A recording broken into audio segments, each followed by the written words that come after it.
فتنوں میں کرنے کے کام، دین پر جمے رہنا. دیکھیے آج میں نے آپ کو ساری باتیں زبانی بتائی ہیں.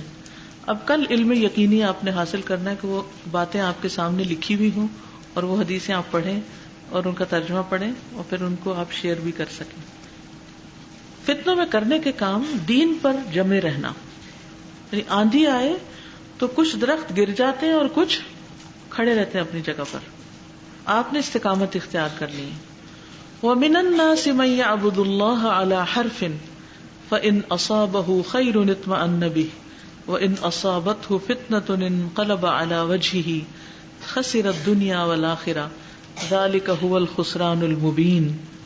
اور لوگوں میں سے کوئی وہ ہے جو اللہ کی عبادت ایک کنارے پر کرتا ہے، پھر اگر اسے کوئی بھلائی پہنچ جائے تو اس کے ساتھ مطمئن ہو جاتا ہے، اور اگر اسے کوئی آزمائش آ پہنچے تو اپنے منہ پر الٹا پھر جاتا ہے.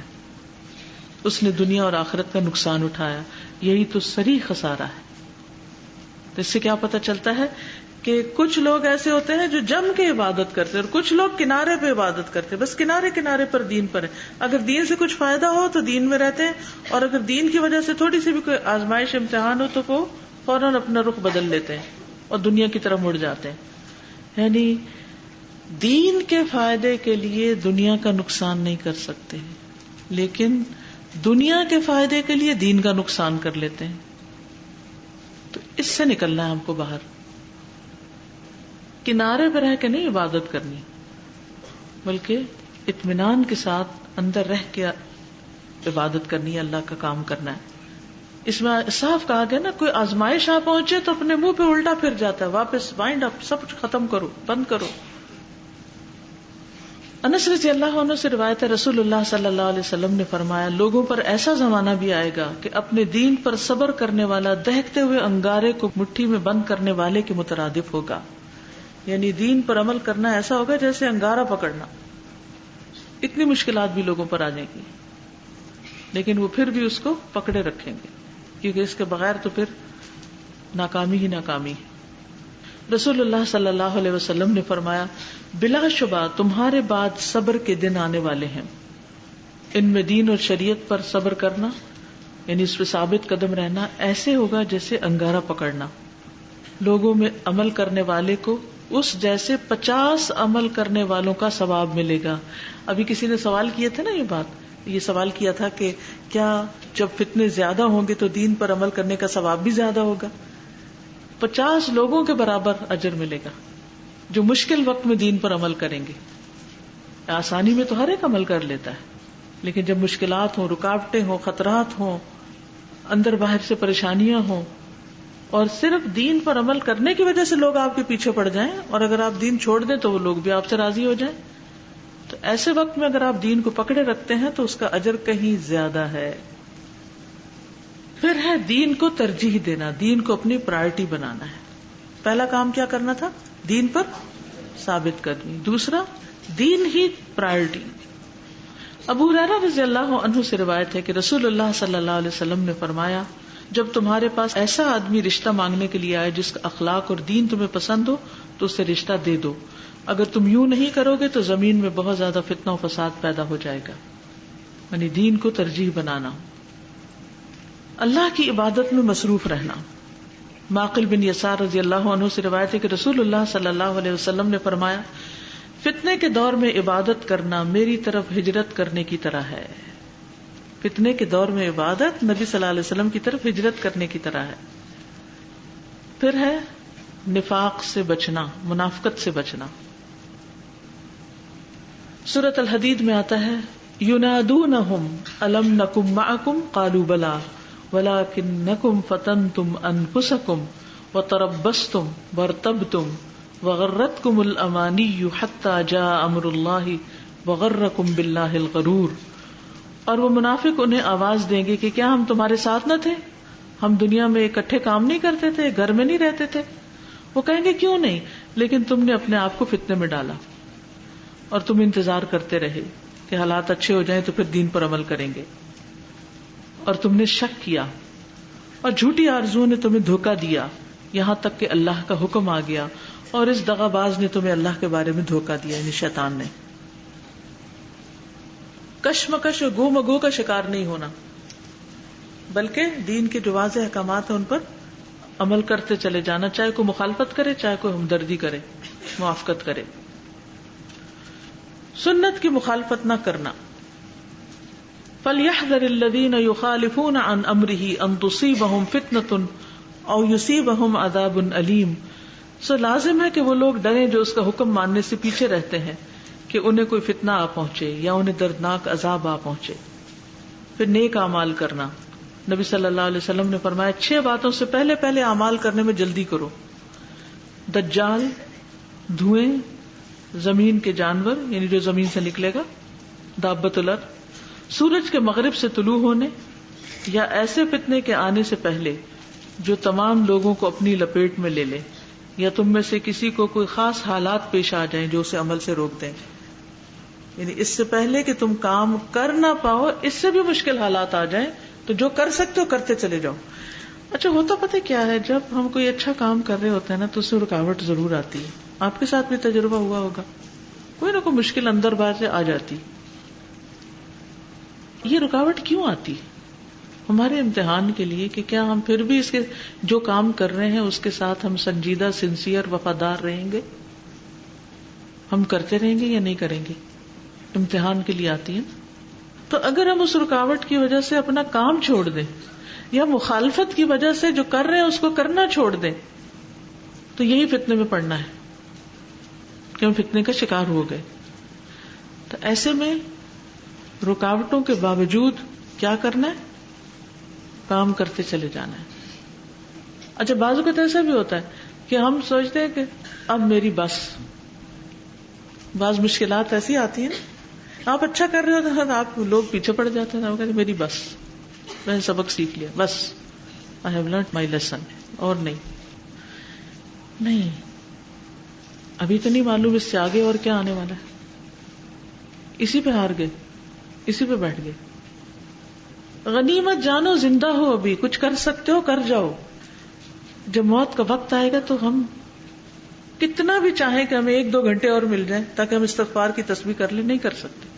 آج ابھی وقت ہے، کر سکتے.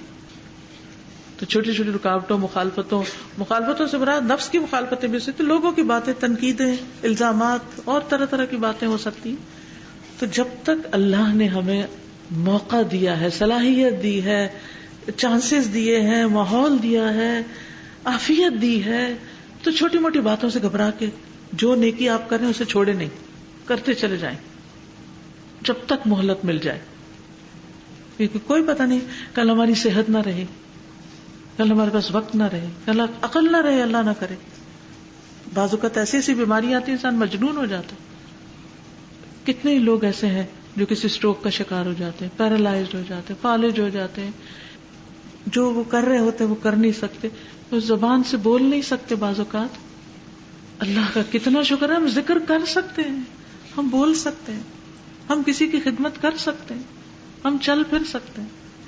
تو ہم کیوں ہاتھ پاؤں چھوڑ کے بیٹھ جائیں؟ اگر کسی شخص کو پانی میں پھینک دیا جائے اور اس کو تیرنا بھی آتا ہو لیکن تیرنے میں مشقت لگتی ہو تو وہ کیا کرے گا؟ تیرے گا، یہ کہے گا ہاتھ پاؤں چھوڑ کے ڈوبتا ہوں، اب تو مرنا ہی ہے، ڈوب ہی جاؤں.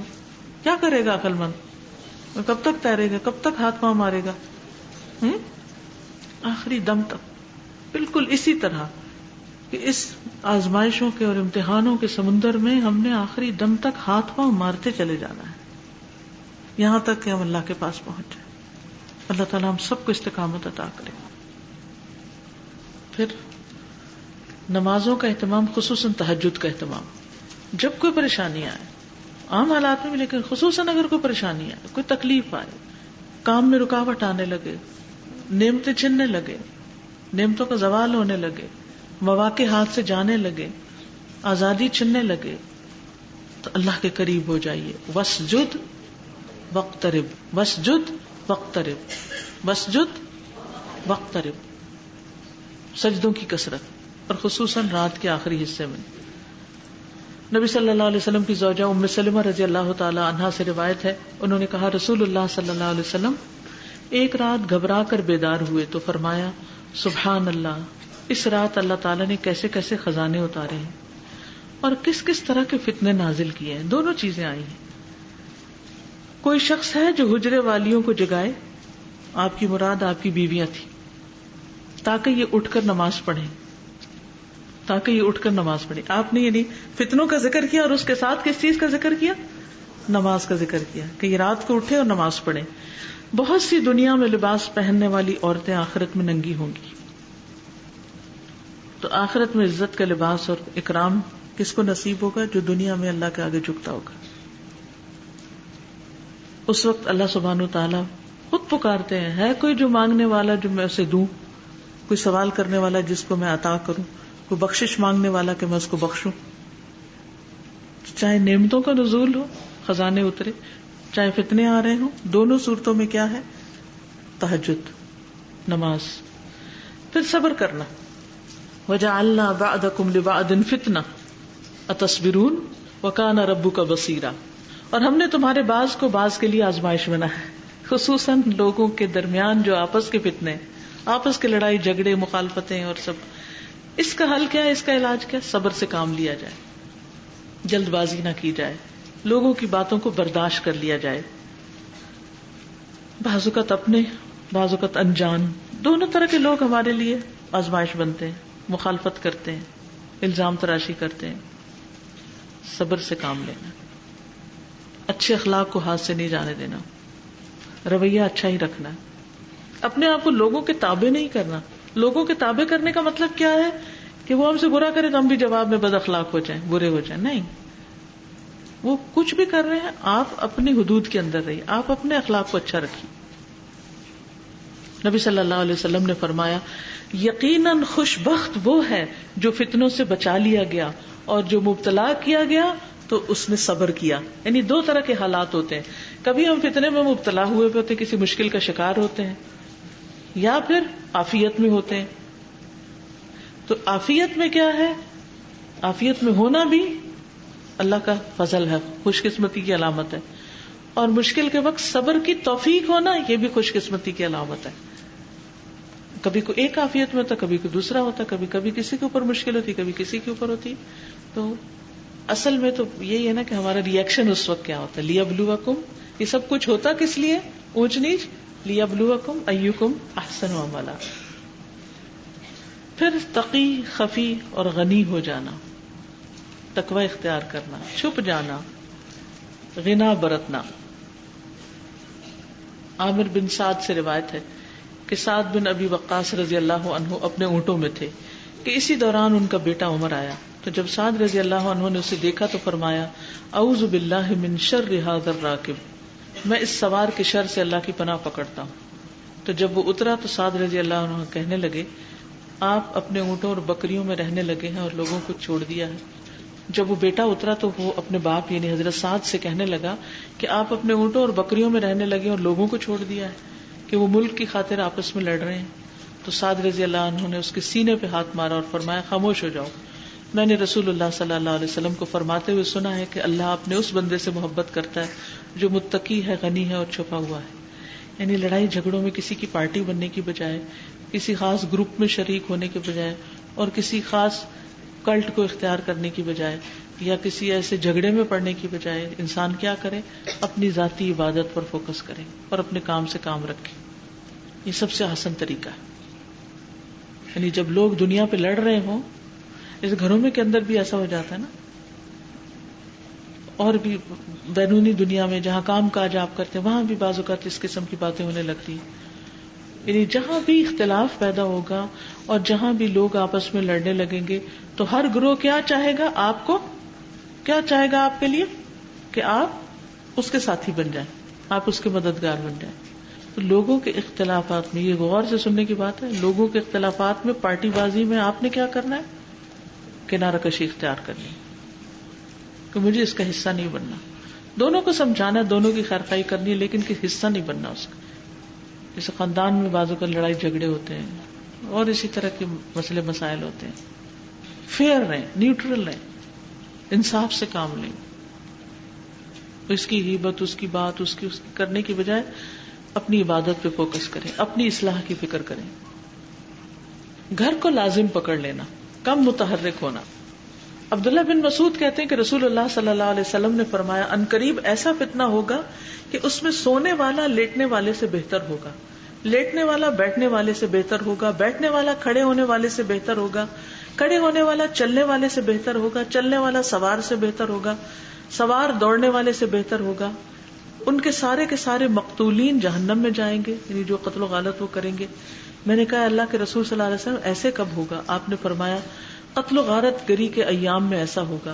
میں نے کہا قتل کے ایام کب ہوں گے؟ آپ نے فرمایا جب آدمی اپنے ہم نشین سے خوف زدہ ہوگا، یعنی اپنے ساتھ بیٹھنے والے سے، کہ کہیں یہی تو میری جاسوسی نہیں کر رہا، کیا یہ میرے لیے سنسیئر ہے.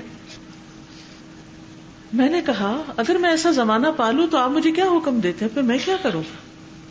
آپ نے فرمایا اپنے آپ کو اور اپنے ہاتھ کو قابو میں رکھنا اور اپنے گھر کے اندر رہنا. اپنے ہاتھ کو اپنے آپ کو قابو میں رکھنا، یعنی جذباتیت کا شکار نہیں ہونا. میں نے کہا اللہ کے رسول صلی اللہ علیہ وسلم اگر کوئی فتنے باز میرے گھر کے اندر گھس آیا پھر تو میں کیا کروں؟ آپ نے فرمایا تو اپنے کمرے میں داخل ہو جانا، یعنی اس کے ساتھ الجھنا نہیں اور پیچھے ہو جانا. میں نے کہا اللہ کے رسول صلی اللہ علیہ وسلم اگر وہ میرے کمرے میں گھس آئے پھر میں کیا کروں؟ آپ نے فرمایا اپنی سجدہ گاہ میں گھس جانا اور اندر کے کمرے میں، اور اس طرح کر لینا. پھر آپ نے دائیں ہاتھ سے کلائی کو پکڑ لیا اور کہنا ربی اللہ، میرا رب اللہ ہے، حتیٰ کہ تو مر جائے، یعنی ایمان پر ہی تمہارا خاتمہ. تو اس سے سبق کیا ملتا ہے کہ لڑائی جھگڑے اختلافات، یعنی جہاں پھر ایمان بچانا مشکل ہو جائے پھر انسان کیا کرے؟ اپنا تعلق اپنے رب سے جوڑ لے، زبان بند کر لے اور فتنوں میں نہ گھسے، خود کو فتنوں کے لیے پیش نہ کرنا. حذیفہ سے روایت ہے کہ نبی صلی اللہ علیہ وسلم نے فرمایا کسی مومن کے لیے اپنے آپ کو ذلیل کرنا جائز نہیں. صحابہ نے پوچھا وہ اپنے آپ کو ذلیل کس طرح کر سکتا ہے؟ آپ نے فرمایا اپنے آپ کو ایسی آزمائشوں کے لیے پیش کرے جن کی وہ طاقت نہیں رکھتا، یعنی ایسے کام شروع کر دے کہ جو نبھا ہی نہیں سکتا. یعنی فتنوں کو قبول نہ کرے انسان، ان کا انکار کرے، فطروں کی طرف جھانک کر بھی نہ دیکھے، کہیں فتنے اس کو اپنی لپیٹ میں نہ لے لیں. یعنی جہاں بھی انسان کو تحفظ یا کوئی جائے پناہ ملے، یا وہ سمجھے کہ یہاں میں فتنوں سے محفوظ ہو جاتا ہوں، یعنی اللہ کی کتاب پڑھتے وقت یا نیکی کی مجلس میں یا اچھے کام کرتے ہوئے، تو انسان زیادہ سے زیادہ اچھے کاموں میں اپنے آپ کو انگیج کر لے. دیکھیے بعض اوقات ایسا ہوتا ہے نا کہ گھر میں ہر وقت چرچر، لڑائی فساد، جھگڑا ہو رہا ہوتا ہے، اور آپ جتنی دیر گھر میں رہتے ہیں اتنی دیر آپ کچھ نہ کچھ غلط سن ہی رہے ہوتے ہیں. پھر کیا حل، کیا کرے انسان؟ وہ اتنی دیر کے لیے نکل آئے گھر، کچھ دیر کے لیے نکل آئے اور اپنے آپ کو پڑھنے پڑھانے میں لگائے، اچھے کاموں میں، خیر کے کاموں میں، کسی کی عادت کرے، کسی کی کوئی اچھا کام کرے تاکہ اس سچویشن کو اوائڈ کرے، اس جگہ کو اوائڈ کرے. اگر ایسا ہو کہ جہاں آپ کام کر رہے ہیں وہیں ہر وقت ایک طوفان بدتمیزی برپا ہے تو کیا کرے؟ کوئی اور کام کرے. یعنی فتنوں کی جگہوں سے بچنا چاہیے، ٹھیک ہے نا، یعنی جہاں آپ کا ایمان سلامت نہ رہے. ابو سعید کہتے ہیں رسول اللہ صلی اللہ علیہ وسلم نے فرمایا وہ زمانہ قریب ہے جب مسلمان کا بہترین مال بکریاں ہوں گی جن کو لے کر وہ پہاڑوں کی چوٹیوں اور بارش کے مقامات کی طرف نکل جائے گا اور فتنوں سے راہ فرار اختیار کر کے اپنا دین بچا لے گا.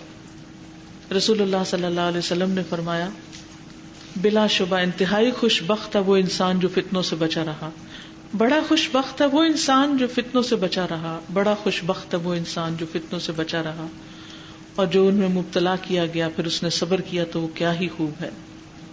پھر اسی طرح اپنے فرائض ادا کرنا، دوسروں کے حقوق دینا. بعض اوقات ایسا ہوتا ہے کہ انسان کو اپنے حقوق نہیں ملتے، ناپسندیدہ امور نظر آتے ہیں، لوگ آپ کا حق آپ کو نہیں دیتے، تو پھر جواب میں آپ بھی ایسی کارروائی کرنا چاہتے ہیں کہ دوسرے کو مزہ چکھا دیں، لیکن اس میں پھر انسان کے بعض اوقات ظالم ہو جانے کا اندیشہ ہوتا ہے. تو ایسی صورت میں انسان کیا کرے؟ دوسرے کا حق دیتا رہے، اپنا حق اللہ سے مانگے. اگر بندے نہیں دیتے تو بندوں کے پیچھے نہ پڑے. زبان کی حفاظت کرے اور اپنی ذات کی فکر کرے.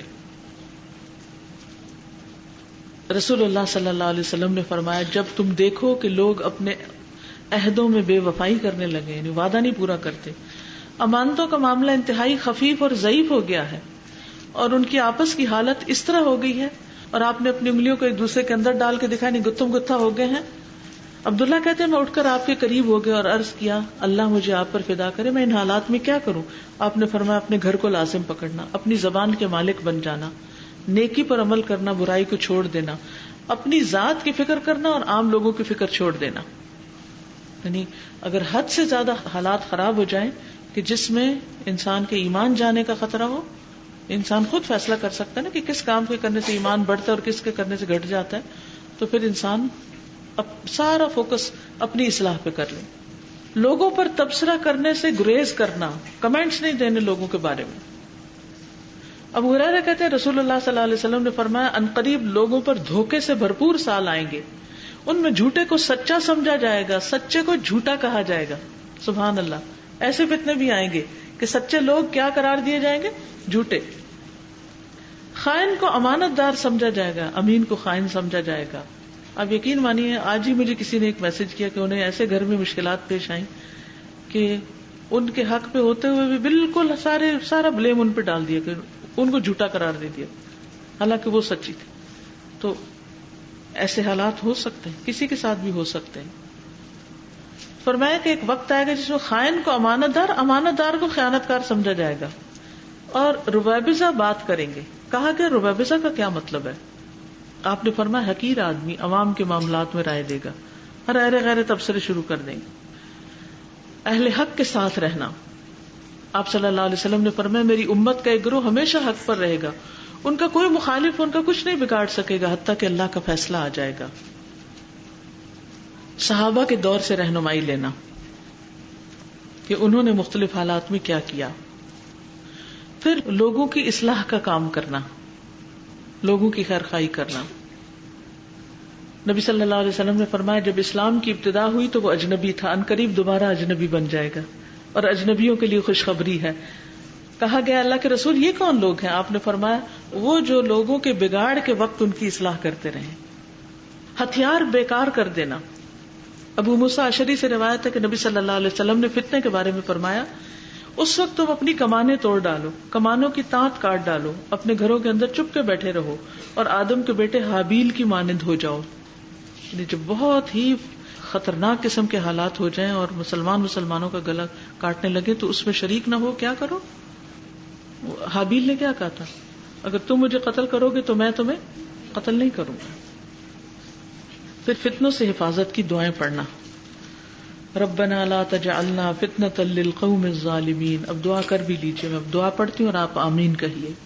اللہ توکلنا ربنا لا تجعلنا فتنة للقوم الظالمین ونجنا برحمتک من القوم الکافرین. ربنا علیک توکلنا والیک انبنا والیک المصیر. ربنا لا تجعلنا فتنة للذین کفروا واغفر لنا ربنا انک انت العزیز الحکیم. اعوذ باللہ من الفتن، نعوذ باللہ من سوء الفتن، اعوذ باللہ من شر الفتن. اللہم انا نعوذ بک ان نرجع علی اعقابنا او نفتن عن دیننا. اللہم انی اعوذ بک من عذاب جہنم ومن عذاب القبر ومن فتنة المحیا والممات ومن شر فتنة المسیح الدجال. اعوذ باللہ من عذاب القبر واعوذ باللہ من عذاب النار واعوذ باللہ من الفتن ما ظہر منها وما بطن واعوذ باللہ من فتنة الاعور الكذاب. اللہم انی اعوذ بک من فتنة النار ومن عذاب النار واعوذ بک من فتنة القبر واعوذ بک من عذاب القبر واعوذ بک من فتنة الغنى واعوذ بک من فتنة الفقر واعوذ بک من فتنة المسیح الدجال. امسینا وامسی الملک للہ والحمد للہ ولا الہ الا اللہ وحدہ لا شریک لہ. اللہم انی اسألک من خیر هذه اللیلۃ وخیر ما فیها واعوذ بک من شرها وشر ما فیها.